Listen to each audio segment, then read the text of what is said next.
Olá, me chamo Matheus Santos Mendonça e apresentarei o projeto intitulado Repercussões da Experiência Constitucional no Discurso Liberal Brasileiro ante a iminência da Lei do Ventre Livre, 1860 a 1871.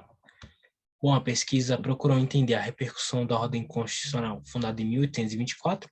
nas estratégias discursivas dos atores políticos, que eram marcadamente sectários de uma ideologia liberal, adotadas no contexto de emancipação do sistema escravista, que se deu a partir da década de 1860 no Brasil. Buscou-se identificar, nesses debates, né, das sessões parlamentares que discutiram o projeto do governo sobre a libertação do ventre, o modo pelo qual a retórica liberal foi exercida pelos atores políticos da época, a fim de frear o potencial transformador que a lei do ventre livre poderia ter exercido sobre a situação jurídica do escravo. E acima de qualquer ambiguidade ideológica, que à época se limitava a dividir os partidos, conservador e liberal, em questões outras que não a situação do cativeiro, viu-se que a quase generalidade dos parlamentares, contrários ou não ao projeto normativo, estavam dispostos a conter, em nome do direito à propriedade garantido constitucionalmente, quaisquer tentativas de regulamentação mais enfáticas sobre a propriedade escrava. Inicialmente, o projeto previa que tal libertação ensejaria aos filhos das escravas a condição de ingênuo, ou seja, a condição daqueles que nunca foram escravos, em oposição à categoria de libertos, relacionada aos que em algum momento estiveram na condição de escravo.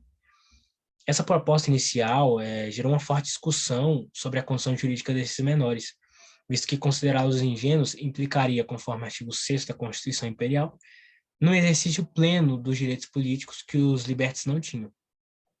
Além disso, a condição de ingênuos permitiria o percebimento por parte dos senhores das mães desses escravos,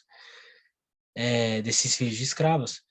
de uma indenização que se daria ou em pecúnia ou com a prestação dos serviços do menor até a idade de 21 anos. Nesse ponto, o parlamento acabou seguindo uma emenda da Comissão Especial que retirava o termo havidos por ingênuo, no artigo 1º da lei, o que garantiria a indenização aos senhores pela libertação do ventre e a perpetuação do status limitado desses filhos de escravos. Pode-se cogitar que a aprovação dessa emenda tinha como cerne evitar a participação dos escravos no debate público e na vida política de forma inclusiva. Mas não havia sentido em discutir os efeitos dessa condição, pois tais indivíduos, em sua maioria, continuariam morando nas lavouras para prestar serviços como forma de indenização até os seus 21 anos, sem acesso à educação e estranhos aos fatos da vida pública de uma sociedade patrimonialista. Também seria uma contradição, como alguns parlamentares apontaram, considerá-los ingênuos e exigir desses indivíduos prestação de serviços como forma de indenização. Desse modo, viu-se que as estratégias discursivas adotadas seguiram a linha da fala do trono de Dom Pedro II de 1867, segundo a qual não havia mais espaço para postergar a discussão sobre a oportunidade de se promover uma emancipação, especialmente ante as pressões externas, que deveria ser feita respeitando o direito à propriedade dos senhores, e muitos deles eram políticos do próprio parlamento. Disso resultou um debate no qual os opositores do governo ainda insistiram na retórica do medo, né, para que o projeto não passasse, calcado essencialmente em 3 argumentos: na manutenção da ordem pública, na garantia de que a escravidão proporcionaria uma economia nacional estável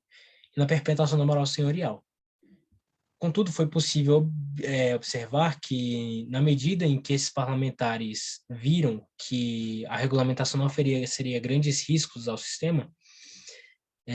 o debate praticamente desapareceu nas últimas sessões antes da aprovação no Senado,